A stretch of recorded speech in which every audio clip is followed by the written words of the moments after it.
उसमें मैं हावड़ा से कोलकाता से ट्रैवल कर रहा था कटक को, जहाँ पे मेरा घर है। कोलकाता में मैं अपने पीएचडी रिलेटेड काम के लिए ही गया था, सैंपल कलेक्शन के लिए। मेरा फील्ड है सुंदरबन फॉरेस्ट रिजर्व। तो मैं वहाँ से जब लौट रहा था, हम 3:20 के अराउंड वहाँ से ट्रेन छूटा, कोरोमंडल एक्सप्रेस। मैं कोरोमंडल एक्सप्रेस के बिल्कुल जो पीछे जो कोच है, मैं वहाँ पे था। इसलिए हमें ज़्यादा कुछ फेस नहीं करना पड़ा। और कोरोमंडल एक्सप्रेस अराउंड 6:35 के आसपास एक बहुत जोर का आवाज़ आया। तो हमें लगा कि कुछ इंसिडेंट हुआ है, कुछ एक्सीडेंट हुआ है, हमें लगा।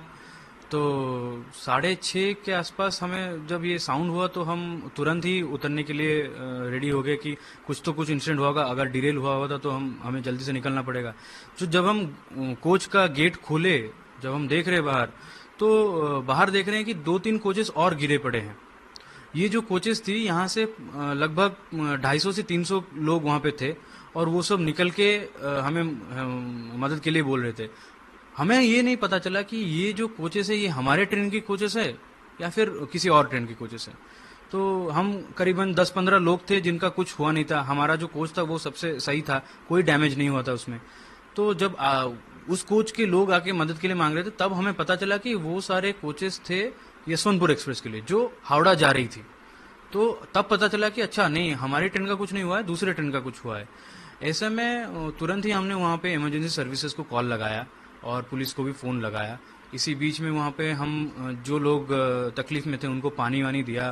फिर जो बेडशीट है रेलवे का, उसको हमने चीर के एक मेकशिफ्ट बैंडेज बना के बैंडेजेस कराए लोगों के, क्योंकि सारे लोगों का बहुत ज़्यादा खून निकल रहा था। किसी का सर फटा हुआ था, किसी का हाथ कटा हुआ था। ऐसे में जितना हो सका हमने मदद की।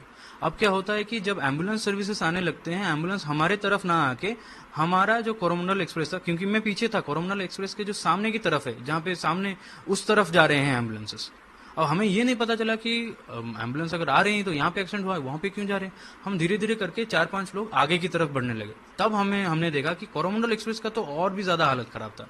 अब क्या हुआ था कि कोरोमंडल एक्सप्रेस जो है वो किसी कारणवश डिरेल हो गया था। अब डिरेल होने के बाद बगल में एक लूप ट्रैक होता है जो कि डिफंक्ट होता है, इनएक्टिव होता है। वहाँ पे एक गुड्स ट्रेन पार्क था, तो वो गुड्स ट्रेन से जाके टकराया है।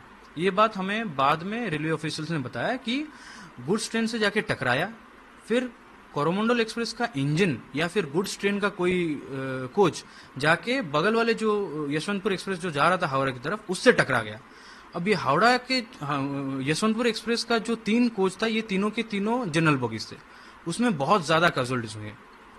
तो ये मैंने पहले एक हावड़ा से चेन्नई की तरफ आ रही थी। हाँ, दूसरा जो है यशवंतपुर वाला, वो यशवंतपुर से कलकत्ता सेम टाइम में क्रॉस कर सेम टाइम पे क्रॉस करे थे उस एरिया में। तो बाकी बोगी क्रॉस कर गया था, लास्ट बाकी बोगी क्रॉस कर गया था, आगे चला गया था, करीबन 600 मीटर से 800 मीटर आगे है बाकी के इंजन के सारे बोगीज। ये 3 बोगीज ही गिर गई थी पलट के। अब क्या होता है कि जब हम कोरोमंडल एक्सप्रेस के सामने की तरफ जाते हैं, हम देखते हैं कि उसका जो इंजन है वो करीबन 3-4 महले के ऊपर हाइट पे चला गया है। उसके नीचे सारे ये गुड्स ट्रेन का बॉगी है और कुछ जनरल बॉगीज हैं, वो सब बिखरे हुए पड़े हैं, पलट गए हैं सारे के सारे। एकदम एक्सट्रीम कंडीशन है, बहुत ही ज्यादा केओटिक सिचुएशन था। अब यहाँ पे ऐसे सिचुएशन में जब आप जाते हैं तो पहले तो ये होना चाहिए कि पहले आपको देखना चाहिए कि आप सही हैं कि नहीं। हम करीबन 15-20 लोग थे जो कि काफी सही थे, क्योंकि हमारे बॉगी को कुछ हुआ नहीं था। जितना हो सका हमने लोगों की मदद की वहाँ पे, लेकिन सिचुएशन इतना भयावह हो गया था, इतना भयानक था कि आप जहाँ भी देखे, किसी का कटा हुआ सर, किसी का बिना सर का बॉडी, किसी का कटा हुआ पैर हाथ ऐसे पड़े हैं। हर जगह देखिए तो कपड़े, लाल लाल कपड़े, खून से बिखरे हुए। पूरा का पूरा ट्रेन ट्रैक बिखरा हुआ पड़ा है। ट्रेन ट्रैक्स नजर ही नहीं आ रहे हैं, क्योंकि ट्रैक्स ही बिल्कुल उखड़ गए हैं। फिश प्लेट्स जो हैं वो उड़ के कहीं और गिरे हैं। जो कोचेस हैं वो पूरा ओवरटर्न कर गए हैं। तो ये बहुत ही ज्यादा भयानक सिचुएशन था। इसमें मैं तो बोलूँगा कि जो लोकल लोग थे वहाँ के, उन्होंने बहुत ही ज़्यादा मदद किया हमारी, क्योंकि वो सबसे पहले थे। इंसिडेंट करीबन 6:35 के आसपास घटा और 5 मिनट के अंदर सारे के सारे लोकल लोग, ऑलमोस्ट 300 से 400 लोकल लोग आ गए हमें मदद करने के लिए। जितने को पैसेंजर्स थे उन्होंने भी मदद की। ऑथोरिटीज़ को आते आते करीबन 45 मिनट से 1 घंटा लग गया।